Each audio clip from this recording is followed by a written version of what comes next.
Hey guys, and welcome back to my channel. So, today I'm going to be reviewing the latest release from Red Lagoe, and that is In Excess of Dark. Now, if you haven't heard of Red Lagoe, don't worry, because I hadn't either. So I actually heard about Red Lagoe for the very first time in this short story collection. This is October Screams, a Halloween anthology edited by Kenneth W. Kane. I've spoken about it several times on my channel. But the very first time I ever heard of Red Lagoe was when I read her story Free Candy and Telescope Views, and it was very dark, it was very bleak, and it was just unlike any of the other Halloween stories that I read in this edition. I remember it really, really stuck out to me. So when I saw that she was releasing a, I guess this is more of a novella, I think it's only 120 pages. But when I saw that she was releasing a longer release this year, I knew I wanted to read it.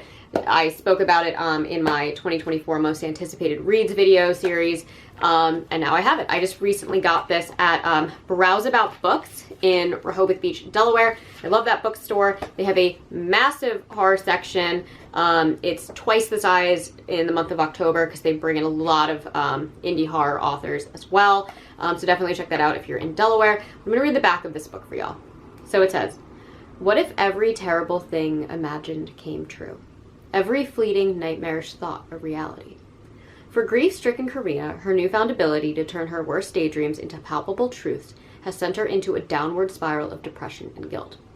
Coupled with the appearance of an enigmatic shadow figure and visions of her dead family, she grapples to maintain her sanity while desperately attempting to harness her abilities and reunite with her loved ones." So when I first went into this, I wasn't quite sure what it was about. I feel like the back of this book doesn't tell you much, and there is a lot of triggers within this story. The back of the book, it does have a content warning telling you all of the topics that are going to be spoken about in here.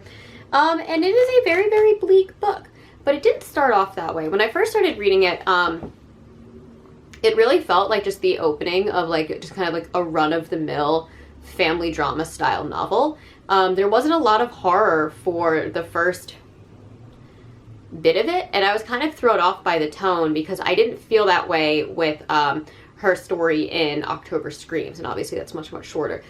So I was kind of trying to figure out exactly where this was going, and then eventually it takes a very sharp turn and becomes this downward chaotic spiral of just bleak, depressing chaos. And I was really on board for most of it. So I'm going to give my own summary for this book because I don't really think the back of this book does a really, really good job. Our main character, Karina, is in a difficult time where she's not quite satisfied with her life, especially the family unit around her. She has a really dysfunctional relationship with her mom.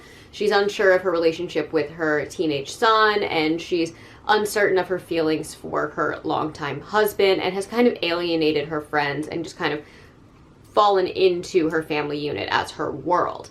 On top of that, she lost her father about a year ago, so she's also battling with grief at the same time. Then something terrible happens and part of her family is taken from her, and we find out that she may have been the cause. She discovers that she has this unique power to manipulate reality based on her negative thoughts. And she then spends the rest of the novel trying to correct, in her mind, what she has done by using this newfound kind of evil power in intricate and disturbing and not mentally stable or healthy ways. And her best friend just conveniently owns an occult shop, so she also gets to kind of dabble into kind of that world as well. And I'm just going to leave it at that, because I think my issue with this book was that it was a very cool, very dark, very depressing premise, yet I don't think I understood and or agreed with the ending. I think the ending is very bleak, it's very dark, it's very unsettling, it's very disturbing. However, I'm not sure of the message that Red Lagoe was trying to send with this book. Now, I'm not going to do spoilers in this video because this is a very, very, very, very short, quick read. I read it in like a day and a half. So I don't want to do spoilers because I feel like, again, this is an indie horror author. Definitely pick up her stuff. Her writing is really, really unique and it's fun. And very introspective, I would say. But I think my issue with the ending is there are no lessons learned. There is only a diving into horrible, horrible, horrible loneliness and evil. And I don't quite get why that direction took that way, because there's this moment where you could have hopelessness and despair lead to this kind of bleak ending, but instead our main character chooses to kind of be the bad guy for the vast majority of the book. And I don't quite understand why. And I think it's meant to be a critique on grief, and it's definitely meant to be a critique on the family unit and this idea of, are we supposed to love people simply because they are our family? Like, do we get to pick and choose, or are we just like destined to have that kind of relationship with these people? Karina's relationship with her mom is very, very strange, and it's very, very toxic, I would say. And I think it only devolves into a worse, more toxic relationship throughout this novel. So there's just this constant descent into toxicity with our main character and her varying relationships, and she never learns her lesson, and she never betters herself, and she never actively tries to right her own wrongs. She just becomes more and more selfish, and therefore maintains these kind of negative ideas and facilitates these evil presences because she doesn't grow and learn. And I don't love that. I wish there was kind of a, because you didn't do this when you had the opportunity to, this was your ending, but that kind of storyline isn't there. We're just watching the downfall of our main character. And it's interesting, and it is in the title. Like, I can't be mad at it. It is in the title, In Excess of Dark. It's all very much there. But I think for me, just kind of not having any kind of character growth at all just didn't quite work for me. So this was a 3-star read because I did really enjoy getting to this bleak ending. I just don't think the story held me enough to make me care. Like, at the end of the day, it is a horrible scene. It is very scary. It's a very, very, very scary book. This idea that the things that you think, the negative thoughts that you have, even if they're just thoughts in passing, can suddenly become real just because you thought them, is so terrifying. And the imagery in this book is so terrifying, and the atmosphere is so well done.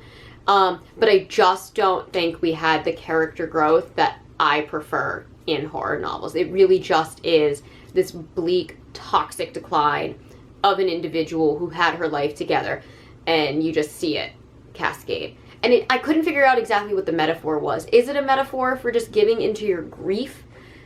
I don't know. Like, I feel like that's kind of the only thing it could be, but I just don't think it lined up well enough for me to make that as a concrete answer for what the actual message of this book was. But it was good, and I would definitely like to read more from Red Lagoe. I really liked the occult shop characters. I really liked the occult shop characters, her best friend Clara, and then Van, who's one of the employees there, who's like very into like kind of being a clairvoyant. And I liked how they had the knowledge that would be needed for both the reader as well as Karina to further understand what is happening. I thought Van was a really, really interesting character, and I found that every time they were in the page, I was more interested in what was going on, and I kind of wish they had almost been used more, and Karina's mother less, and Clara maybe less, because I thought Van was the more interesting character out of the bunch. Anyways, 3 stars. We'll definitely read more from Red Lagoe. She's definitely an author I think we should all be looking out for. I think if she's going to continue to write in this style and with these tones, and slowly transition to more and more longer formats, I think she's going to be an author that's going to be really, really good. And again, I don't know too much about her beyond the 2 things that I've read, but both things that I've read from her have made me really, really, really enjoy her dark and twisted mind. I think she's very creative and she can write scary. This book is scary. I might not love the character development and how the plot moved and the overall ending, but I can't deny that this is a scary, scary read, and I was really, really thrilled with that. So 3 stars. Anyways, that is all that I have for you today. As always, I try to post every Monday and Thursday, sometimes on Saturdays. And if you enjoy these videos, please hit the like and subscribe buttons down below, and I will catch you all the next one. Mwah.